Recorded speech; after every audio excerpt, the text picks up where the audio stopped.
Ja vaidlustamise kohta on mul rääkida kahest asjast.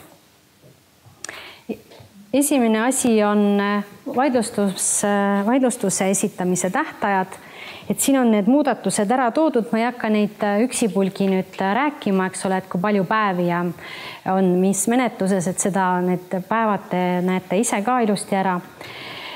Küll aga tahan rääkida natukene sellest vaidlustusest riigihanke alusdokumendi peale. Praegu tuleb riigihanke alusdokumenti vaidlustada 10 tööpäeva jooksul, või oli see 10 kalendripäeva jooksul, ma hakkan ise juba neid sassi ajama. 10 päeva jooksul siis sellest, kui pakkuja sai teada sellest, et need riigihanke alusdokumendid sisaldavad mingeid tingimusi, mis tema huve kahjustavad või teda ebamõistlikult piiravad. Ja kuivõrd enam riigihangete registris ei ole seda, et riigihanke dokumentide vaatamiseks peaks olema tingimata sinna registreerunud, siis ei ole teisiti võimalik seda huvide rikkumisest teadasaamise kuupäeva tuvastada kui hanketeate esitamise kuupäevaga, hanketeate registris avaldamise kuupäevaga. Ja selline asi tekitas väga suurt nurinat pakkujate seas, eriti just ehitussfääris tegutsevate ettevõtjate hulgas, kes, nagu ma hommikul rääkisin, vajavad selle riigihanke alusdokumendi vaidlustamise jaoks rohkem aega. Need dokumendid on mahukamad, need tingimused on rangemad ja nemad siis väga tugevalt veensid nii meid kui ka siis ka Riigikogu selles, et see tähtaja arvestamine aeg peab olema kuidagi teisiti määratletud, et neil oleks kauem aega.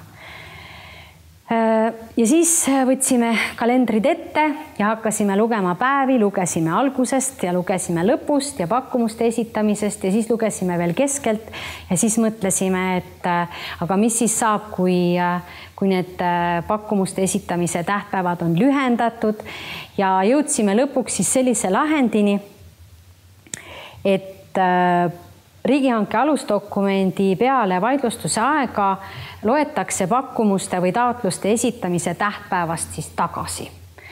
Ehk et sellest päevast, kui peaksid olema laekunud pakkumused, sellest päevast tagasi on hankijal siis teatud arv päevi, kus ta saab olla rahulik, et nüüd enam ei vaidlustata. Ja neid päevi te saate lugeda seadusest.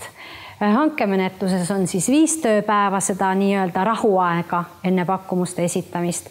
Lihthankemenetluses 2 tööpäeva.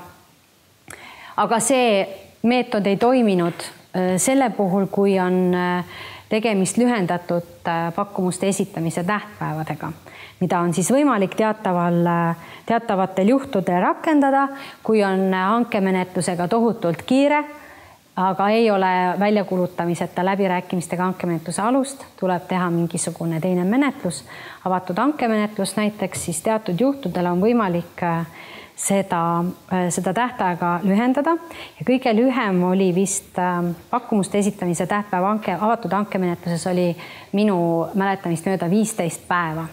Ja sellisel lühendatud pakkumuste esitamise tähtaegade korral loetakse siis seda vaidlustamise tähtpäeva ikkagi alates hanketeate avaldamisest ja sellisel juhul on see siis 10 tööpäeva. Teine aspekt vaidlustamise puhul, mis ma tahtsin rääkida, on vaidlustusmenetluse kulud. Me räägime siin ajast alates 1. jaanuarist 2019. See ei jõustu kohe. Analoogselt kohtumenetlusega hakatakse siis vaidlustusmenetluses välja mõistma lepingulise esindaja kulusid põhjendatud ja vajalikus ulatuses põhimõttel kaotaja maksab. Et siiamaani vaidlustusmenetluse esindaja kulusid välja mõista ei olnud võimalik teiselt poolelt, aga vaidlused lähevad aina keerukamaks ja väga-väga paljudel juhtudel kasutatakse siiski advokaadi abi. See on väga tavapärane ja tegelikult, kui nüüd päris aus olla, siis ega see kohtumenetlusest väga palju ei erinegi, et lihtsalt erineb selles mõttes, et see vaidlustusmenetlus on võrreldes kohtumenetlusega oluliselt kiirem. Ja seetõttu sai nõustutud ettepaneku esitajatega, et see on mõistlik tegelikult ka lepingulise esindaja kulud kaotajalt poolelt välja mõista.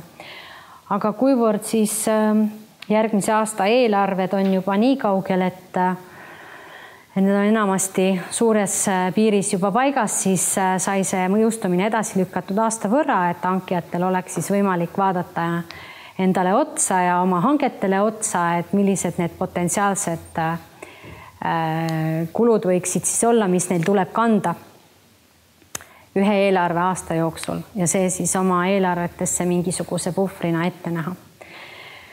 Ja põhimõtteliselt see protsess käib samamoodi nagu kohtus, et vastav taotlus ja kulude nimekiri tuleb esitada vaidlustuskomisjonile.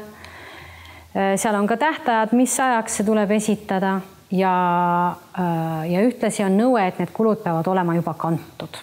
Ehk et siis raha peab olema juba üle kantud sellele lepingulise esindajale.